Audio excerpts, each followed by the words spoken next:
Hello Gemini, Sun, Moon, Rising, and Venus signs. Kamusta kayo? Sana po'y nasa mabuti kayong kalagayan. Welcome back po sa Star Tarot. At kung bago kayo rito, welcome din po kayo. Please subscribe, like, share my videos, and leave me a comment kung nakaresonate po kayo. Thank you. So, tignan natin kung ano ang ganap dito for Gemini. First message ninyo, we have the hurricane centered. So, feeling ko dito, Gemini, you are going to be, you're going to get back to your center. So, which is really good na finally, 'di ba, magkakaroon na kayong muli ng focus, concentration, magkakaroon na kayo ng mas maaliwalas at maluwag na pag-iisip sa ngayon, ano, kasi makakabalik ka na sa sentro, makakabalik ka na sa center ng sarili mo. So, we have listening. Ayan. So, feeling ko dito yung listening na to is listening to the divine, listening to the divine guidance, listening to your intuition, 'di ba? Kasi those are guidance from the divine. So, iniimbitahan kayo dito na makinig ka, okay? Makinig ka at pagtiwalaan mo kung ano man yung mga mensahe na nare-receive mo from the universe. Alright? Kasi importante yun. Yun ang gagabay sa'yo, yun ang magli-lead sa'yo towards the right path or towards the right direction. Okay? And also, feeling ko din dito, this is about time na din na makinig kayo sa mga sasabihin din ng ibang tao. It feels like to me na meron ditong mga ganap sa buhay ninyo wherein yung parang siguro all this time or most of the time, kayo lang yung lagi nagsasalita. Maybe most of the time, kayo lang yung nag kayo yung ano, kayo yung nagdidikta, kayo yung sinusunod, 'di ba? But now it's also important, no? It's also necessary for you to listen, 'di ba? To those people around you. Listen to them kung ano naman ang masasabi nila sa iyo, kung ano naman yung gusto nilang iparating sa iyo, okay? So we have intention. Maaari din ang iba sa inyo rito is going to set new intentions in your life. At maganda yan, baka naiisip ninyo sa ngayon, na it's about time na for you to set intentions, new ambitions, 'di ba? Na-figure out nyo na kung ano yung gusto ninyo, na-figure out nyo na kung ano yung mga bagay na parang gusto rin ninyo na magawa or ma-achieve, 'di ba? Kasi when you are setting intentions, mas magsisipag kayo, mas magsisikap kayo, mas magtiyatiyaga kayo, 'di ba? Kasi meron kayong goal, meron kayong gustong marating, meron kayong gustong abutin, 'di ba? So, tignan natin kung ano pa ang ganap. And by the way, maraming salamat for subscribing. And if you haven't subscribed yet, subscribe na kayo. And also, maraming salamat din for not skipping the ads kasi malaking bagay po yan sa akin. And also, please click the join button sa baba ng video kung gusto po ninyo na mag-join sa membership. Okay? So, a father's love, napakaganda, no? Maaari ang iba sa inyo, Gemini, maybe you are missing your father.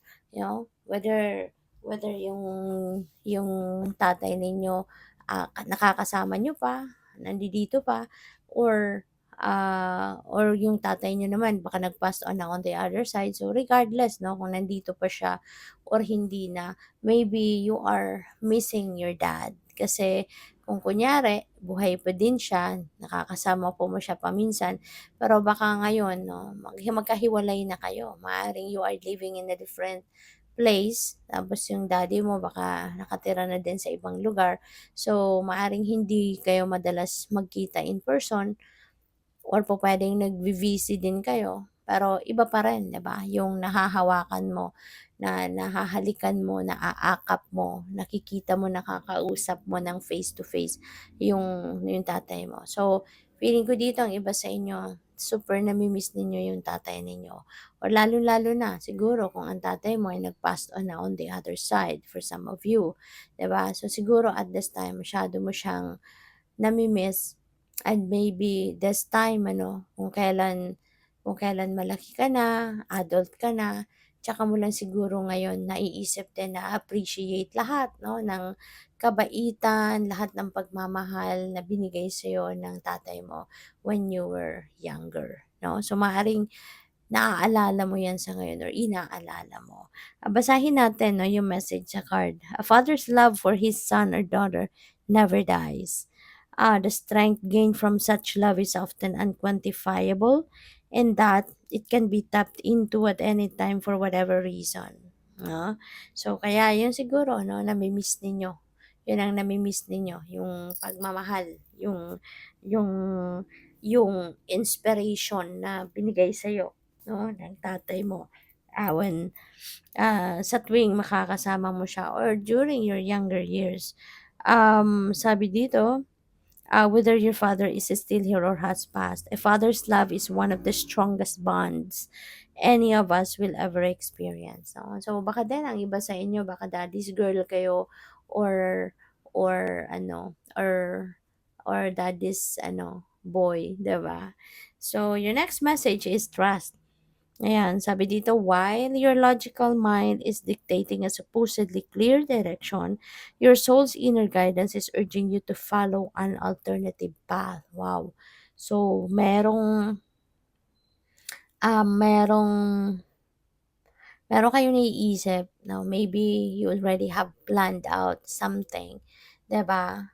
Ano yan eh, yung parang yun ang naiisip ninyo, yan ang idea coming from your logical mind na maaaring yun na ang gusto mong gawin. Yun na ang direksyon na gusto mong tahakin. But your inner guidance, no, is telling you a different thing. So, magtiwala ka. Yung parang ina-ask sa'yo dito na mas magtiwalaan mo na lang kung ano yung sa tingin mo ang best, no? What's the best thing to do? Sundin mo kung ano yung bulong ng inner voice mo, ng inner guide mo, 'di ba? Kasi uh, you could be missing out, 'di ba? O sabi dito, you could be missing out on boundless opportunities and so much more because your soul knows, 'di ba? Your soul knows kung ano yung best para sa Your soul knows kung ano yung makakabuti, no, sa inyong sitwasyon in different areas. Kaya magtiwala ka sa kutob, no? Pagtiwalaan mo yung inyong kutob. Okay? So, your next message is cleanse. Yan. So, now is the time for you to cleanse, to purify, to detoxify yourself. No? Your body, your mind, diba? Your soul is urging you to take some time out, 'di ba?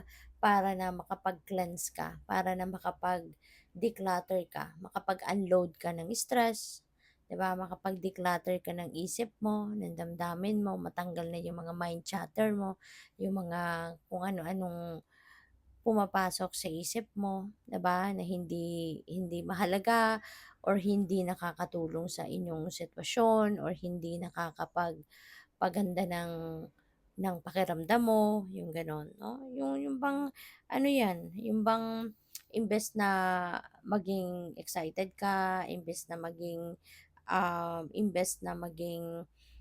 optimistic ka, 'di ba? May mga iniisip siguro kayo, may mga pumapasok sa isip mo na negative thoughts, and 'yun ang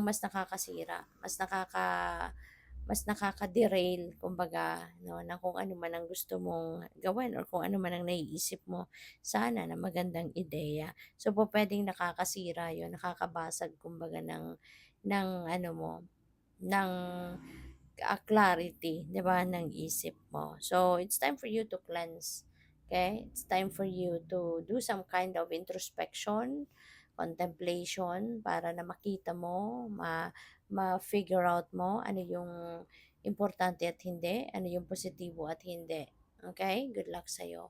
Thank you for watching. Have a night. Namaste.